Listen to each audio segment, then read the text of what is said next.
Tecnología triunfal. Los europeos dominan el mundo. En el este, un antiguo poder lanza un desafío. Pero el hombre blanco ha vuelto la tecnología en su contra. En el término de 30 años, arrastrará a la humanidad hacia 2 guerras mundiales.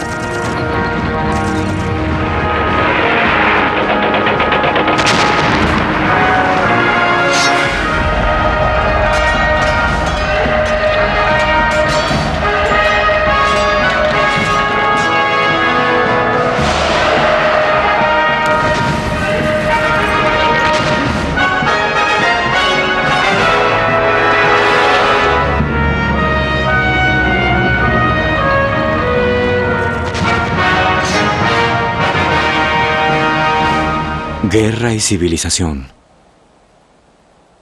Máquinas de guerra.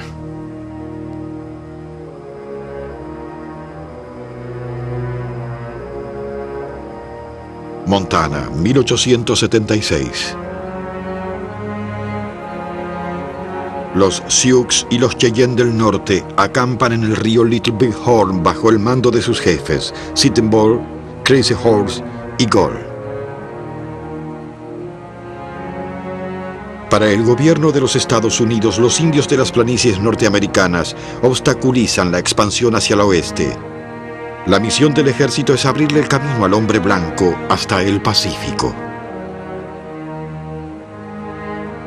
En junio de 1876 se le ordena al general George Armstrong Custer llevar a los Sioux y Cheyenne a una reserva del gobierno.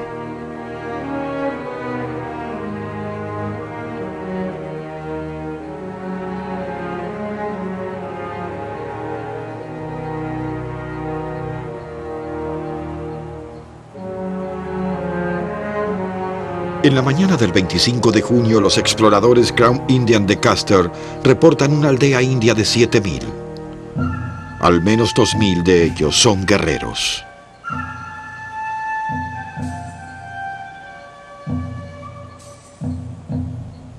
Custer solo tiene 600 soldados de caballería, pero confía en que la disciplina y la potencia de fuego del ejército moderno prevalecerán sobre los meros salvajes. Envió 2 compañías para explorar la posición de los indios. Una dirigida por el mayor Marcus Reno y la otra por el capitán Frederick Benton.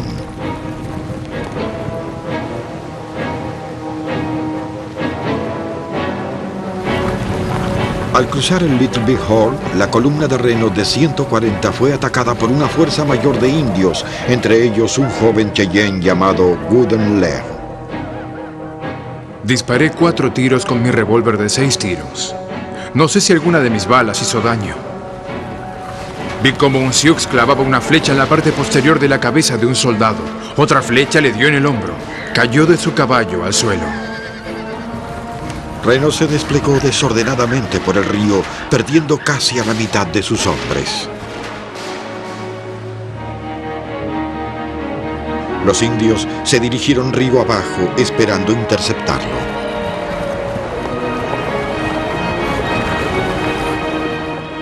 Custer estaba en una colina alta encima del río, cada vez más alejado de los comandantes de sus 2 compañías.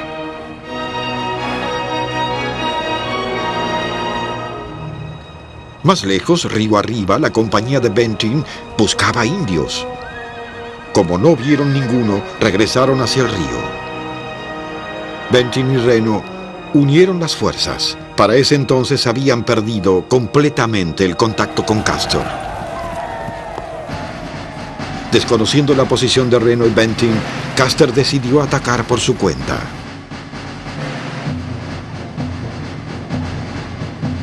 El jefe Gull y sus tropas habían estado persiguiendo a Reno, pero cuando vieron que Custer atacaba, cambiaron de dirección.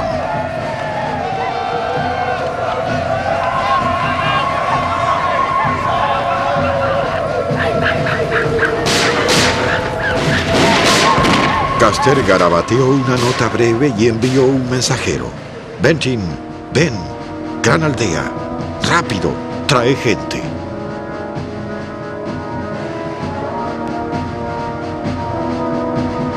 El suelo estaba cubierto de artemisa.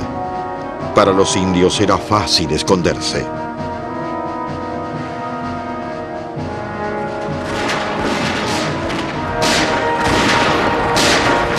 El jefe Gol mandó a buscar refuerzos liderados por el jefe Crazy Horse.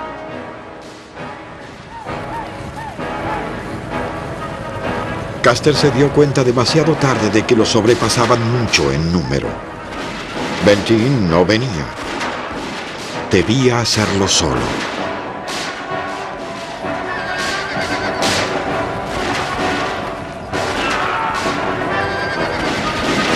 La caballería desmontó y tomó posición de rifle.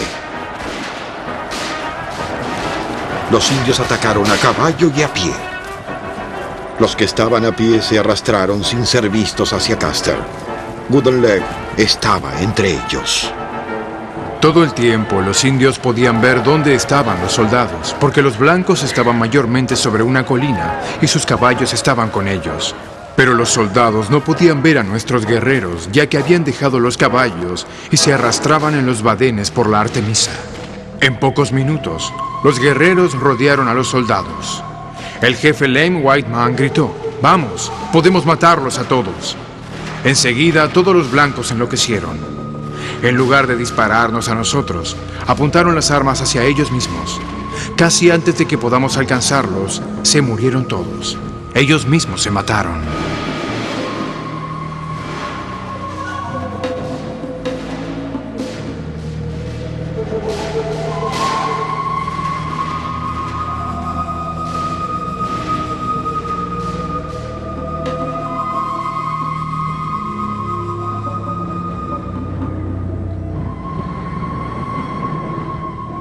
Los indios habían ganado una batalla, pero no ganarían la guerra. Un año después de lo de Little Big Horn, el ejército de Estados Unidos destruyó la aldea de Crazy Horse con 2 cañones livianos. Crazy Horse se rindió sin pelear.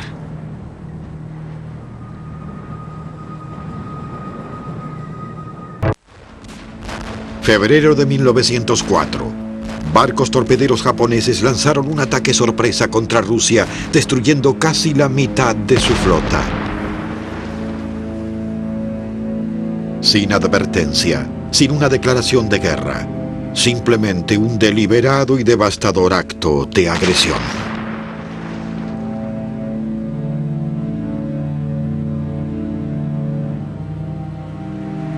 El recientemente modernizado Japón desafió la supremacía militar europea.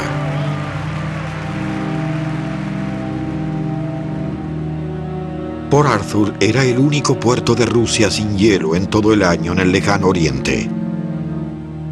El 8 de febrero los japoneses los sitiaron.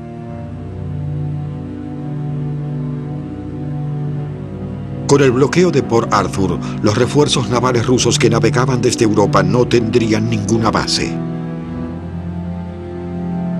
El siguiente paso del plan de guerra japonés era destruir al ejército ruso.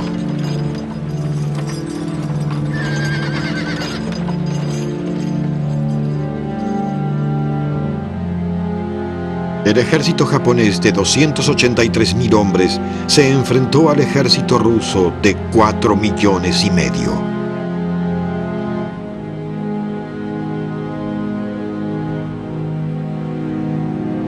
Eran sobrepasados en número con una relación de 15-1.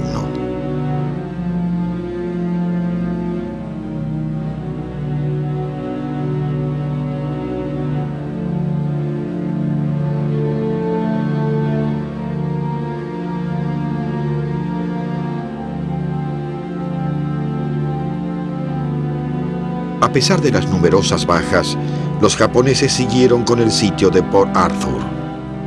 La última fortaleza cayó el día de Año Nuevo de 1905. 10.000 hambrientas tropas rusas se rindieron. A comienzos del siglo XX se probaron armas nuevas en el primer conflicto nuevo entre 2 ejércitos modernos. Una era artillería de largo alcance. La otra era la ametralladora, que se convertiría en una parte vital de la infantería en 2 guerras mundiales.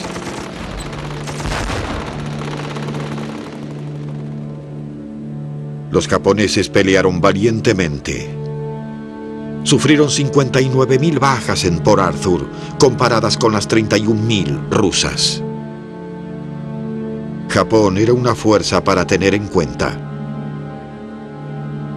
La batalla final en la guerra ruso-japonesa fue Tsushima, librada el 27 de mayo de 1905.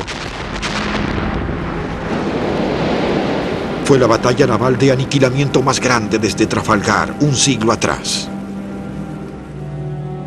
Los rusos, bajo las órdenes del almirante Rozdestvensky, trajeron su flota báltica para aliviar a Port Arthur. El almirante japonés Togo esperaba lejos de la costa coreana, cerca de Pusan. Los barcos japoneses eran superiores en velocidad y armamento.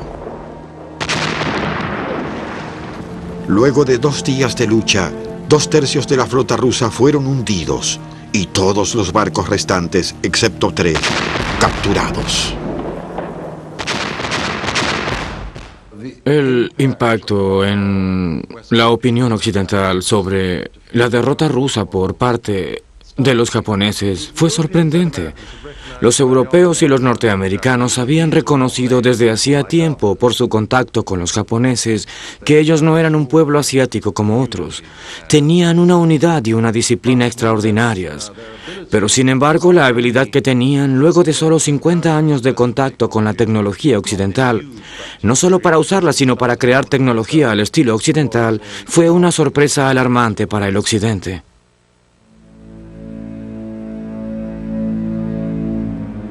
Los periodistas occidentales dieron media vuelta al mundo para ver la batalla. Pero los más curiosos de todos fueron los generales extranjeros que llegaron para ver la nueva tecnología de guerra. 9 años después de que se tomara esta fotografía, estos hombres pelearían entre sí en la Primera Guerra Mundial.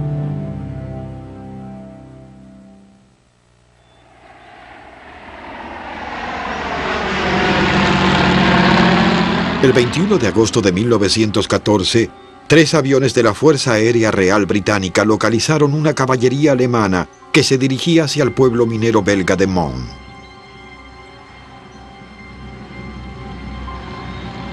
El avión era un nuevo invento, pero aquí, luego de solo una semana de guerra, la nueva máquina encontró una función militar localizando alemanes donde no debería haber habido alemanes en Bélgica neutral.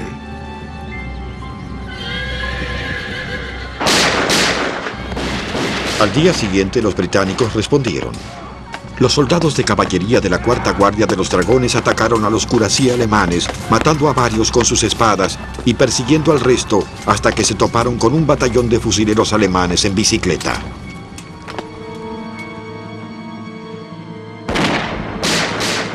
Los soldados de caballería, una vez más la fuerza selecta de los campos de batalla mundiales, fueron enviados a pelear en un avión y fueron reprimidos por hombres en bicicleta. Esta sería la primera guerra de la era de la máquina. Las tropas alemanas en Mons no se habían desviado hacia Bélgica neutral por casualidad. En ese día del final del verano, los alemanes estaban avanzando hacia Francia de acuerdo con una estrategia cuidadosamente elaborada, el Plan Schlieffen.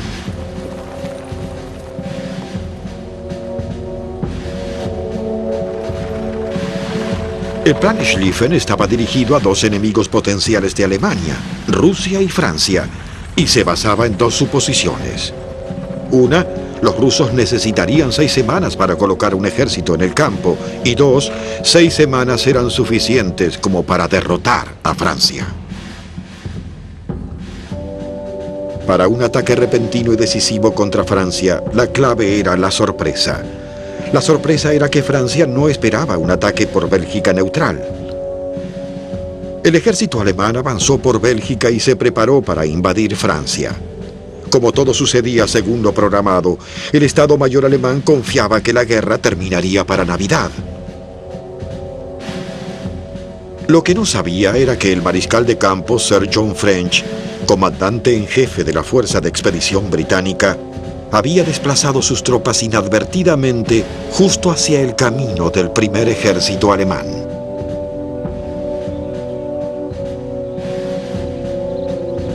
El sol brillaba ese domingo a la mañana en Mons. La línea del puesto de avanzada británica estaba bien escondida. Se extendía por las pilas de escoria de las minas de carbón a lo largo del canal. Las tropas británicas eran visibles para los atacantes alemanes solo en las expuestas cabezas de puente.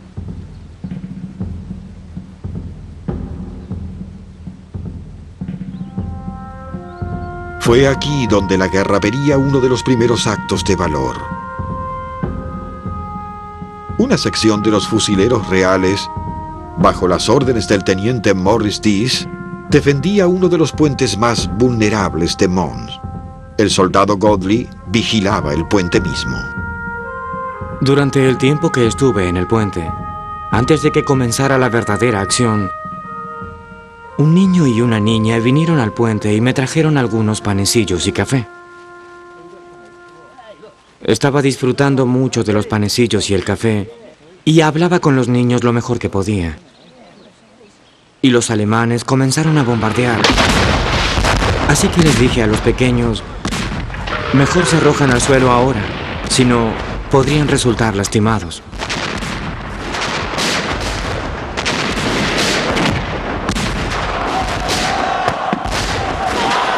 A medida que se intensificaba el bombardeo, grupos de infantería alemana atacaron el puente. El teniente Deas y sus hombres le dispararon frenéticamente al enemigo, pero era solo un pelotón enfrentando a todo el poderío del 9º Cuerpo alemán. Sufrieron terribles bajas. Con sus hombres muriéndose a su alrededor, el teniente Deas se apoderó de la ametralladora.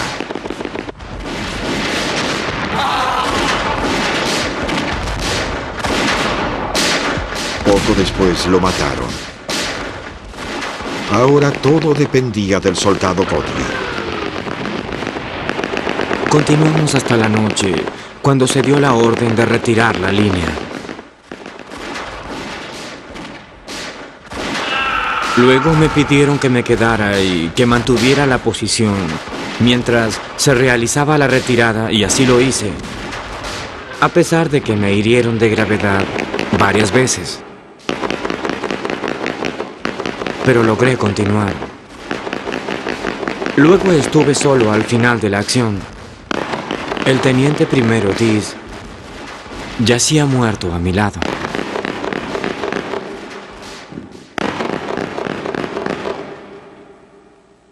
Con sus camaradas muertos a su alrededor y sin municiones, el soldado Godley completó su misión destruyendo la ametralladora.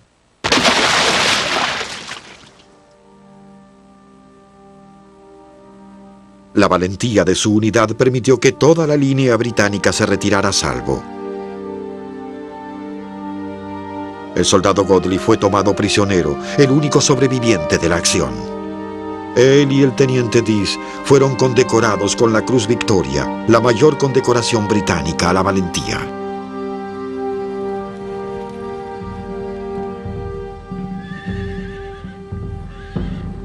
...32 naciones lanzaron su poderío industrial unas contra otras en la guerra más sangrienta que el mundo haya visto jamás. 4 años y 3 meses después, 10 millones de hombres yacían muertos.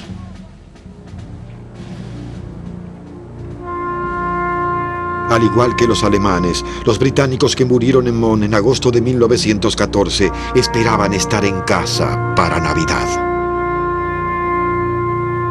El teniente Deas fue sepultado en este cementerio militar en Francia. A su lado yace el soldado Price, que fue muerto 4 años más tarde, la última baja británica de la guerra.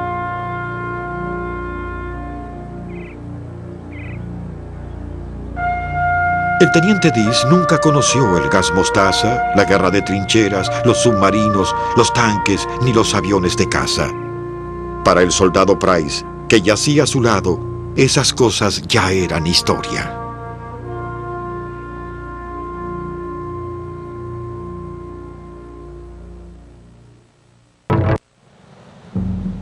Julio de 1916.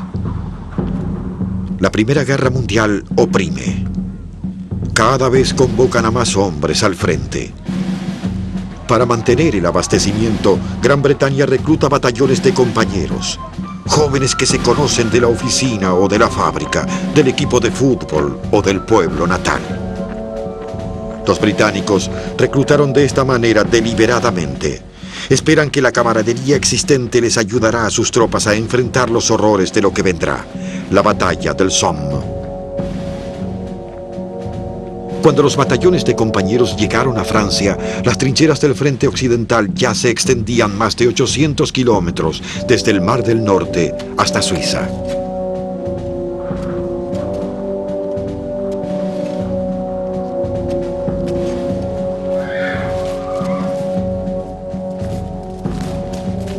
Frente a cada trinchera había marañas de alambre de púa para atrapar a las tropas atacantes.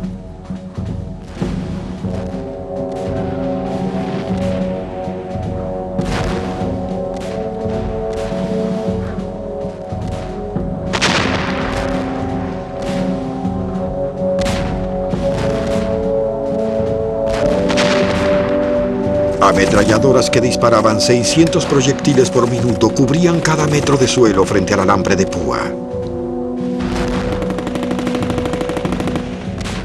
En esta guerra, las cargas de infantería eran el suicidio.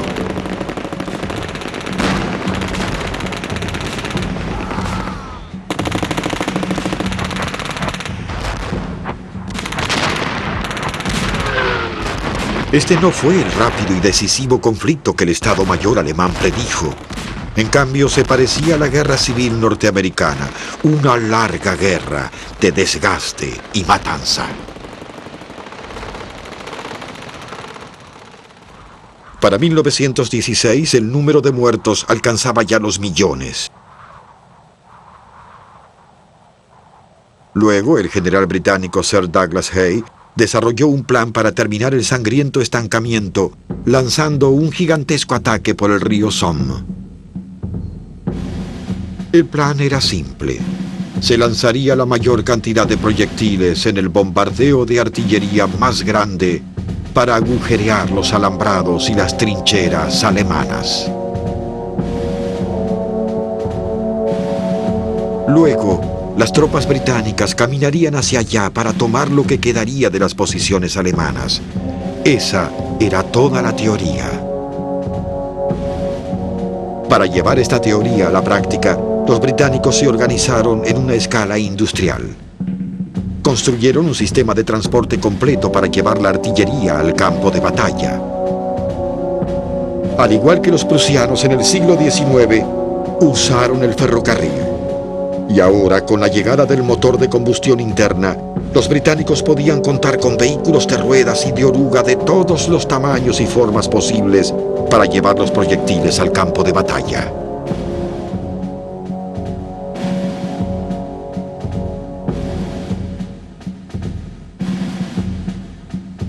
A principios del verano de 1916, los británicos construyeron campos, hospitales, estaciones de bombeo de agua, depósitos de abastecimiento y depósitos de camiones, todo abastecido por ruta o por ferrocarril. Cuando la tecnología nueva se atascaba en el barro, la tecnología antigua estaba siempre a mano.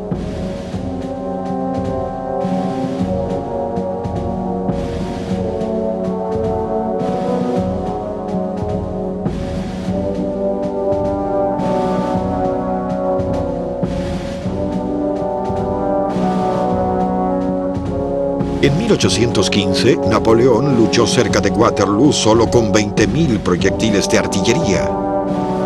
En el Somme, los británicos tenían 3 millones.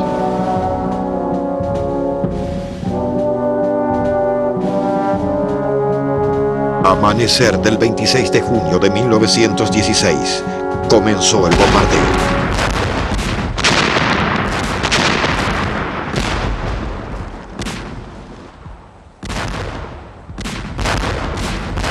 Desde los disparos de metralla de 8 kilos hasta los enormes proyectiles de 635 kilos de los Howitzer de 38 centímetros, la artillería británica lanzó grandes explosivos sobre las posiciones alemanas en un bombardeo planificado para durar una semana.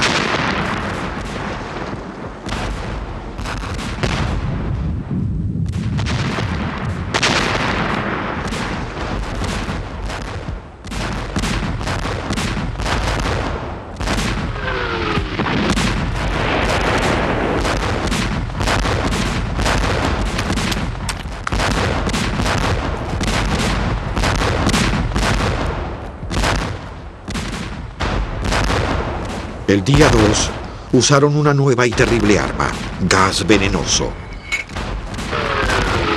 El gas de cloro quemaba los pulmones y la piel y enceguecía. Al ser más pesado que el aire, se hundía en las trincheras alemanas, penetrando en cada rincón.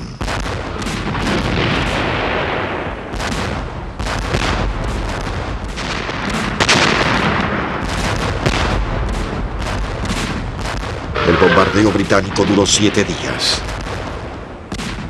Las armas se podían oír a través del Canal de la Mancha, en Londres.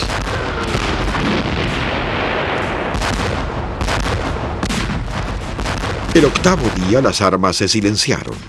Luego, a las 6:30 de la tarde, el 1 de julio, se desencadenó la barrera de fuego final y la más pesada.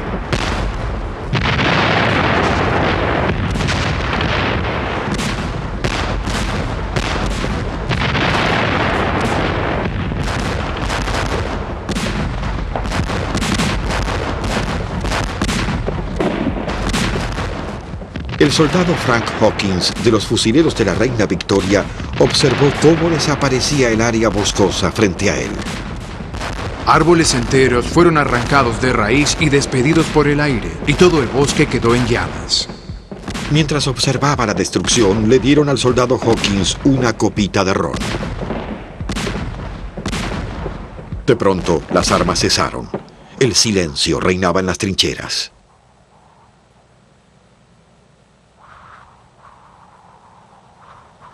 Lo siguiente que Hawkins oyó fue el sonido de los silbatos de los oficiales del pelotón, mientras sus relojes sincronizados marcaban las 7:30 de la mañana. Hora de salir de las trincheras.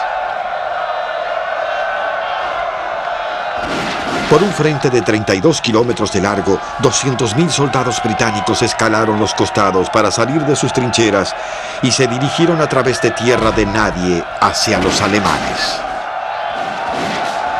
Los oficiales británicos dirigieron el ataque, muchos armados nada más que con un bastón ligero o un revólver. El cuerpo 16 de los fusileros de Northumberland siguieron una pelota de fútbol pateada delante de ellos por un jugador muy conocido. Esa era la confianza que los británicos tenían de que la barrera de fuego de artillería había funcionado. Pero los alemanes habían cavado sus trincheras muy profundas, muchas aún estaban intactas. Cuando el bombardeo terminó, los artilleros tomaron sus armas y salieron arrastrándose de sus trincheras.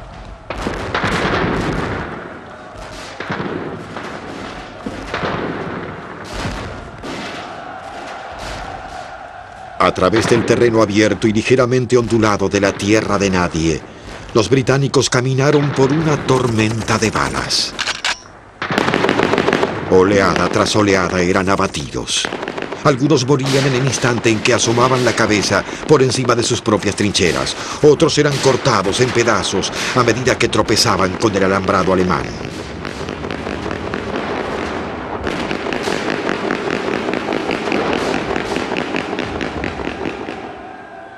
De los 200.000 británicos que salieron de las trincheras el 1 de julio de 1916, 20.000 murieron el primer día, la mayoría en la primera hora.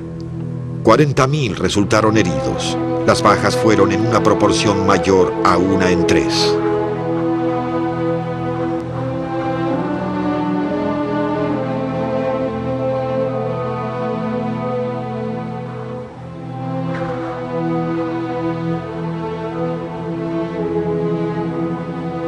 ha quedado como el día más sangriento de la larga historia militar británica. Los pocos hombres que alcanzaron las trincheras de la línea del frente alemán se encontraron con 2 o más líneas de trincheras de reserva aún en su lugar. Los cables telefónicos colocados apresuradamente a lo largo de la tierra de nadie fueron pronto cortados por la artillería alemana. Los británicos se encontraron aislados, sin ninguna salida hacia adelante ni hacia atrás.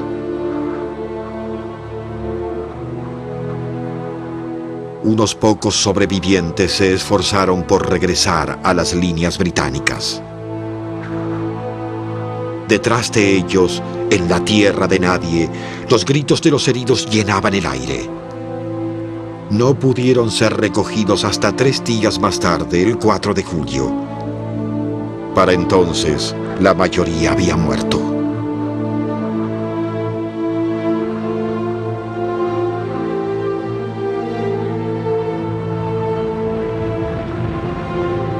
La batalla de Somme no terminó el 1 de julio ni el 4 de julio.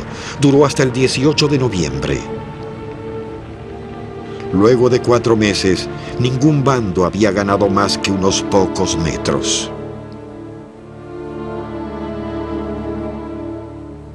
419.654 soldados británicos murieron o resultaron heridos, junto con casi 200.000 de sus aliados franceses y 650.000 alemanes.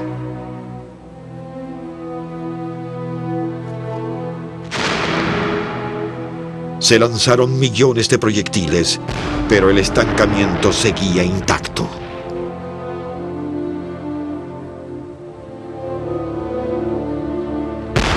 Ambas partes buscaron tecnología nueva para abrirse paso. Una solución fue el tanque, una caja de oruga a prueba de balas, armada con una ametralladora y un cañón, un arma para cruzar trincheras.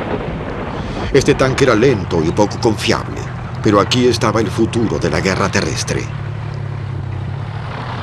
Y por encima de las trincheras, la guerra aérea del futuro. A fines de 1918, Alemania había sido desgastada por pelear en 2 frentes y por el ingreso de Norteamérica en la guerra. Sus civiles estaban al borde de la inanición. La Primera Guerra Mundial se estancó.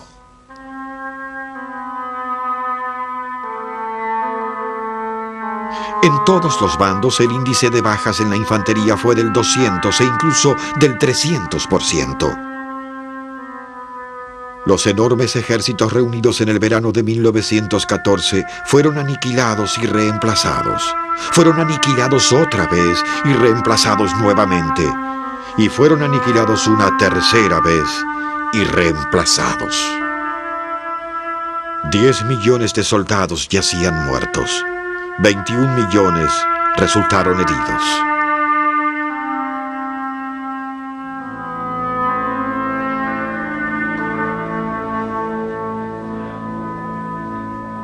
En 1918 el ejército alemán no podía seguir peleando, pero no había sido derrotado decisivamente. El Tratado de Paz de Versalles le quitó a Alemania su ejército y su marina de guerra. La crisis económica que siguió creó un gran resentimiento entre muchos alemanes. Entre ellos había un miembro del Cuerpo 16 de las Reservas Bávaras. En la batalla de Ypres, en 1915, su regimiento había sido reducido de 3.600 hombres a 611. Para 1916, él era uno de un puñado que aún estaba vivo. Cuando el ejército alemán se rindió el 11 de noviembre de 1918, increíblemente, él seguía vivo. El cabo Adolf Hitler. La siguiente guerra sería la suya.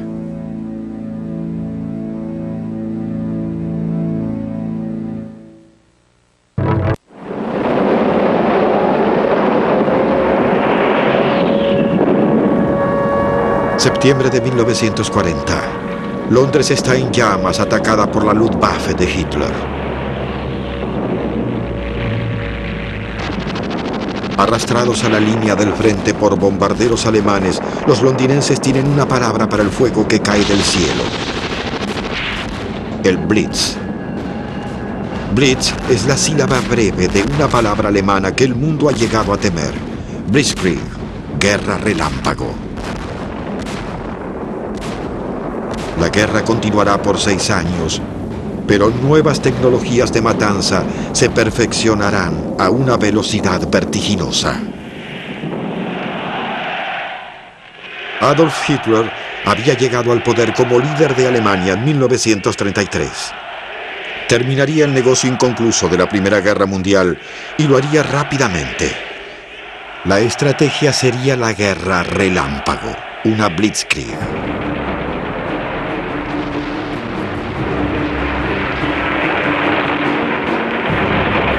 Blitzkrieg dependía de 2 armas: el tanque y el avión. Desde la Primera Guerra Mundial, ambos se habían vuelto más rápidos, más grandes, más letales. Ahora podían ser dirigidos por una nueva tecnología: la radio. Durante los años 30, los generales habían teorizado sobre el impacto de las formaciones de tanques y aviones dirigidas por radio. La Alemania de Adolf Hitler fue la primera en llevar la teoría a la práctica. El 1 de septiembre de 1939, los alemanes atacaron Polonia. Destruyeron su ejército en semanas, su fuerza aérea en un día.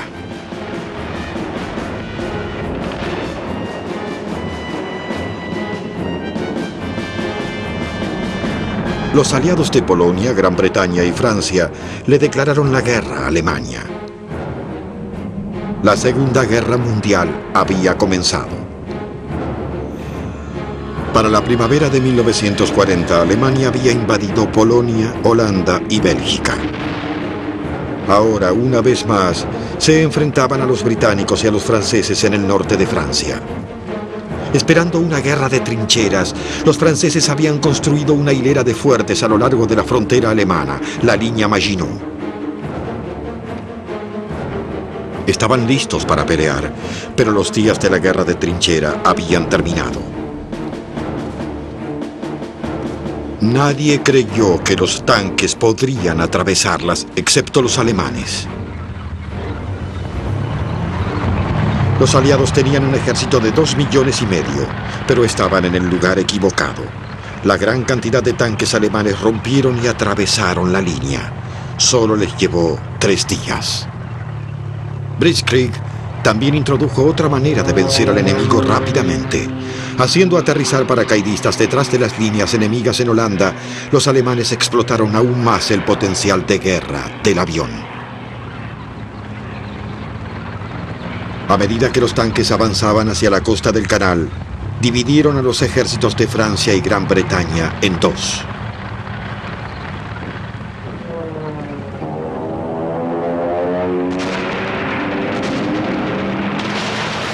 Aniquilados por la mera velocidad del ataque alemán, los aliados cayeron. Los británicos se replegaron por el canal.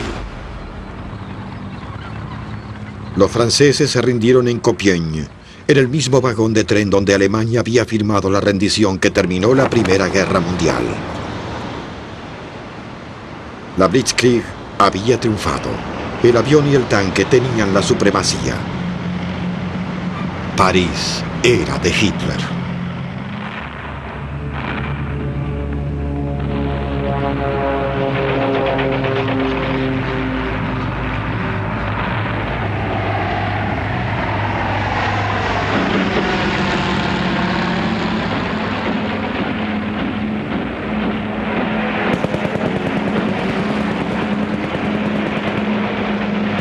Mientras los aviones de caza británicos resistían la Luftwaffe de Hitler en el aire, la Armada Real protegía las rutas oceánicas vitales de Gran Bretaña.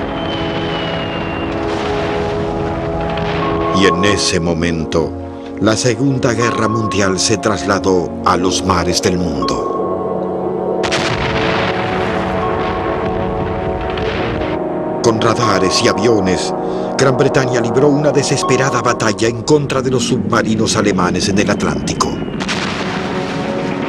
Pero fue del otro lado del mundo, en el Pacífico, donde el impacto de los aviones de guerra en los mares fue decisivo. El 7 de diciembre de 1941, 360 aviones japoneses que despegaron de 6 portaaviones atacaron la flota del Pacífico norteamericana en Pearl Harbor. Fue una segunda versión del ataque japonés a los rusos en Port Arthur en 1904. En un solo día, los aviones navales japoneses habían puesto fuera de combate a la flota del Pacífico por un año. 4 días más tarde, Alemania le declaró la guerra a Estados Unidos. Norteamérica estaba en guerra en 2 océanos, con la mitad de su armada hundida. Sin embargo, Pearl Harbor no fue tan decisivo como esperaban los japoneses. Durante el ataque había una pequeña cantidad de barcos norteamericanos en el mar, una pequeña cantidad importante, los portaaviones.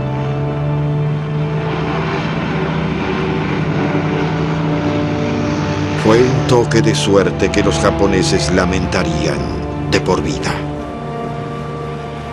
7 meses después de Pearl Harbor, los japoneses decidieron atacar una base norteamericana en las islas hawaianas.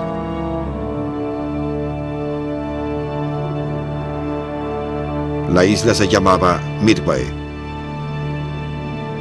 4 portaaviones japoneses y 11 acorazados navegaban hacia Midway bajo las órdenes del almirante Nagano. Para enfrentarlos, el almirante Chester Nimitz tenía solo 3 portaaviones, Hornet, Enterprise y Yorktown. Pero Nimitz tenía una ventaja sobre los japoneses. Los norteamericanos habían descifrado su código y él conocía sus planes. Decidió atacar. A la mañana temprano del 4 de junio de 1942, aviones japoneses bombardearon Midway y regresaron a sus barcos para rearmarse.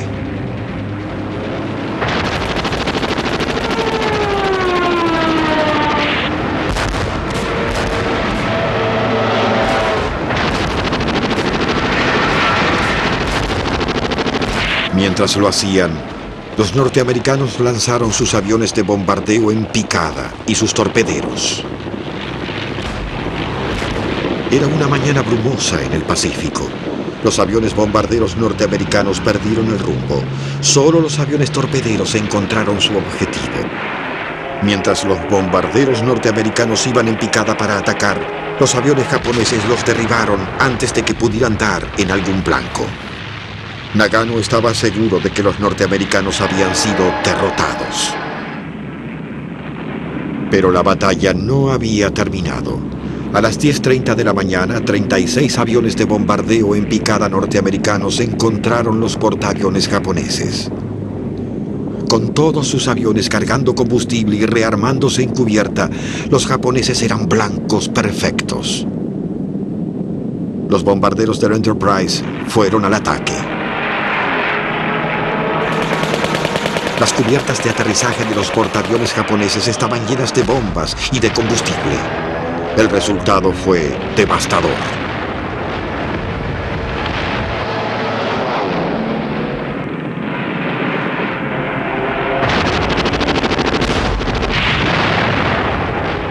Al final del día, toda la fuerza de los portaaviones japoneses había sido aniquilada.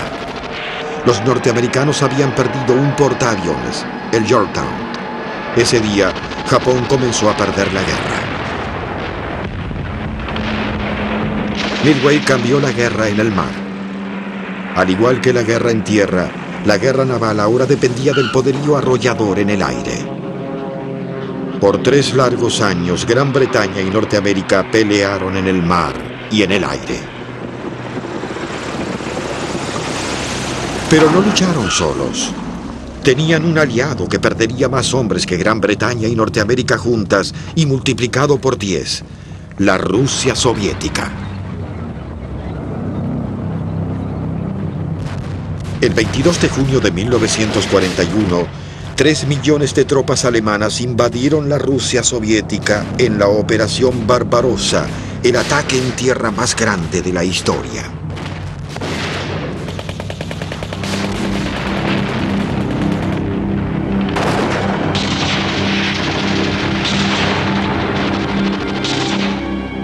Fue también uno de los más crueles.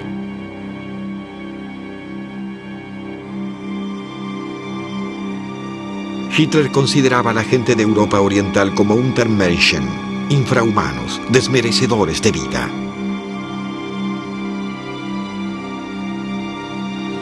Deliberadamente los alemanes mataban de hambre y abandonaban a los prisioneros de guerra.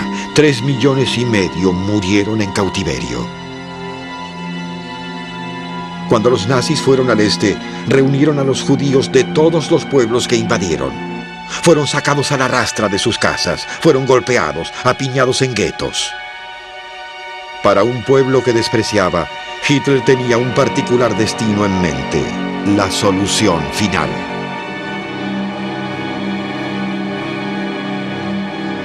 En Rusia, Hitler había llegado más lejos que cualquier otro conquistador desde Napoleón. Al norte, sus tropas conquistaron Leningrado.